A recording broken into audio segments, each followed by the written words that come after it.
आप सभी छात्र छात्राओं का आज की कक्षा में हार्दिक स्वागत है। आज की कक्षा में हम आपके पाठ्यपुस्तक इस वर्ष भाग 2 के अंतर्गत मनुष्यता नामक कविता का अध्ययन करेंगे। कविता के अध्ययन करने से पूर्व लेखक का संक्षिप्त परिचय जानने का प्रयास करेंगे। इस कविता के जो लेखक हैं राष्ट्रीय कवि मैथिलीशरण गुप्त, जिनका जन्म 1886 ईस्वी में झांसी के नज़दीक चिरगांव में हुआ था। इनकी शिक्षा दीक्षा घर पर ही हुई। अंग्रेजी, संस्कृत, बांग्ला और मराठी भाषा पर इनका सम्मान अधिकार था। गुप्ता जी राष्ट्रीयता के साथ साथ राम भक्त कवि थे। राम का यशोगान इनकी चिर संचरित आकांक्षा रही है। उन्होंने अपनी कविता के माध्यम से भारतीय जीवन को समग्रता में समझाने और प्रस्तुत करने का भी यथासंभव प्रयास किया। गुप्त जी की काव्य भाषा विशुद्ध खड़ी बोली थी, यानी पूरी तरह से मानक भाषा का इन्होंने प्रयोग किया। इनकी भाषा संस्कृत से प्रभावित है। गुप्त जी की प्रमुख कीर्तियां साकेत, यशोधरा, जयद्रथ, बद्ध आदि हैं। इनका देहावसान 78 वर्ष की आयु में 1964 में दिल का दौरा पड़ने से हुआ। इस कविता के माध्यम से कवि हमें या मनुष्य को परोपकार, राष्ट्रहित और उदारता की भावना को अपने जीवन में अपनाने के लिए प्रेरित करता है।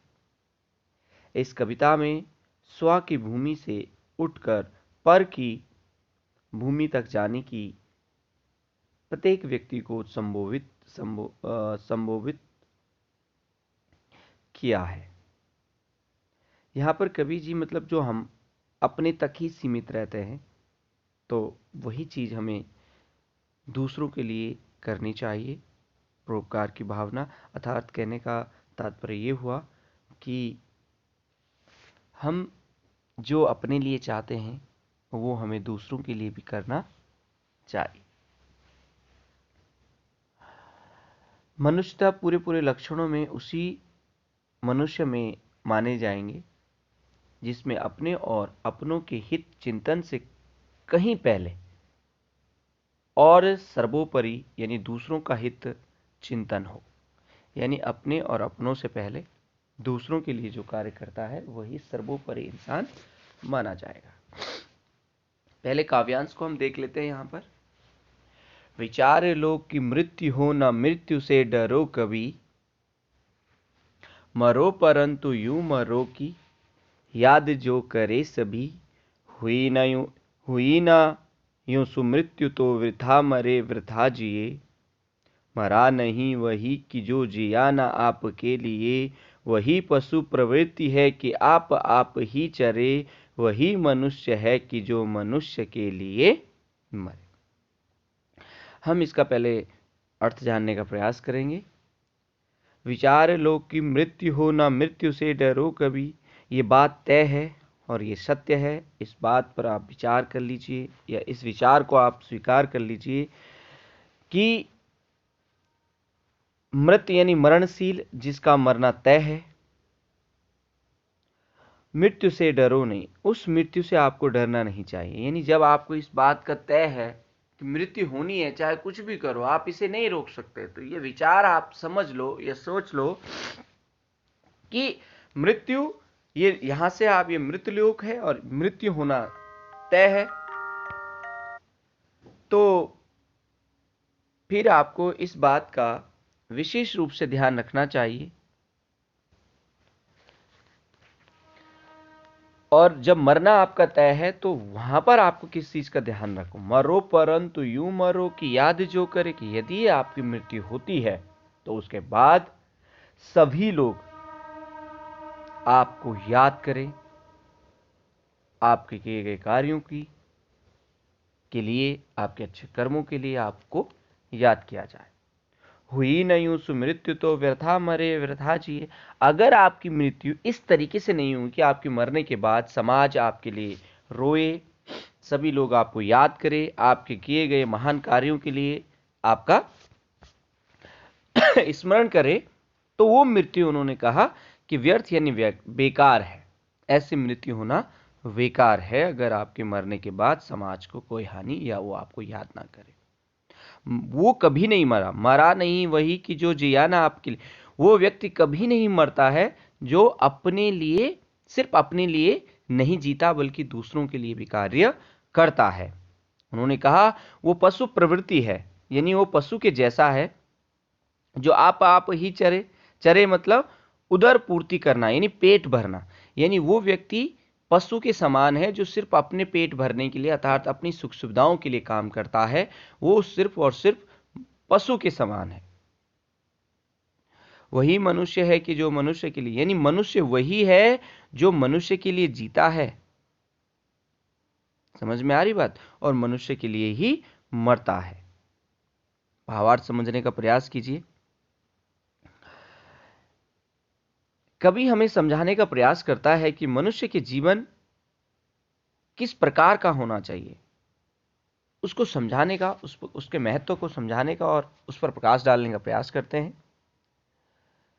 वो कहते हैं कि मानव जीवन नश्वर है, मनुष्य मरणशील है, जिसका जन्म हुआ है उसकी मृत्यु अवश्य होनी है। इसलिए जब मृत्यु निश्चित है तो इससे भयभीत नहीं होना चाहिए।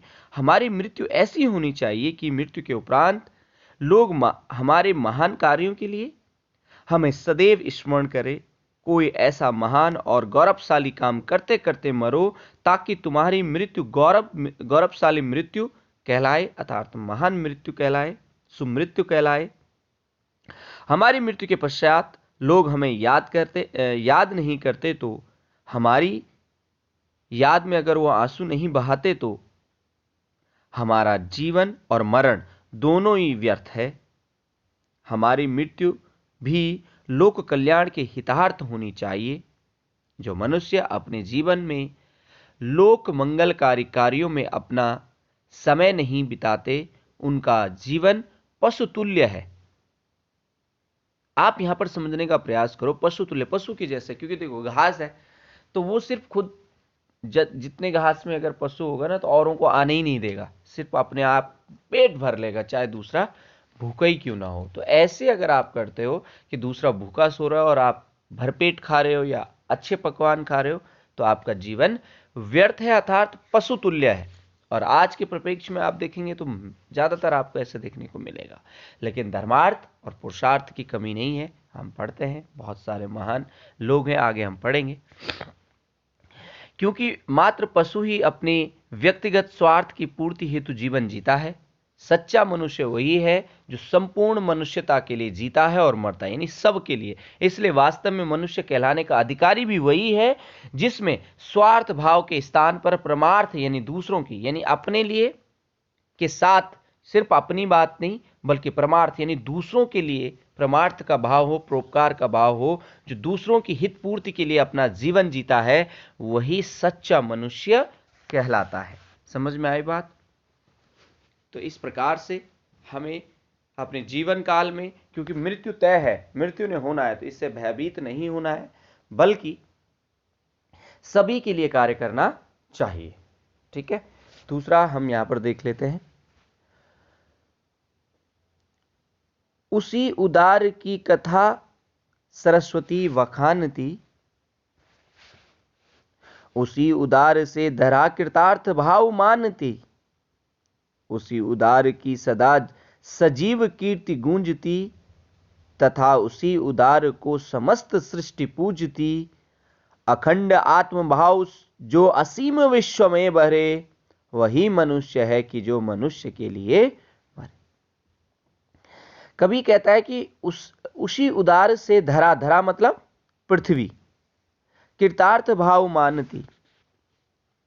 अब उसी उदार यानी उसी दानी और परोपकार व्यक्ति से सहृदय जो रखता है, ऐसे व्यक्ति से जो धरा है यानी जो पृथ्वी है,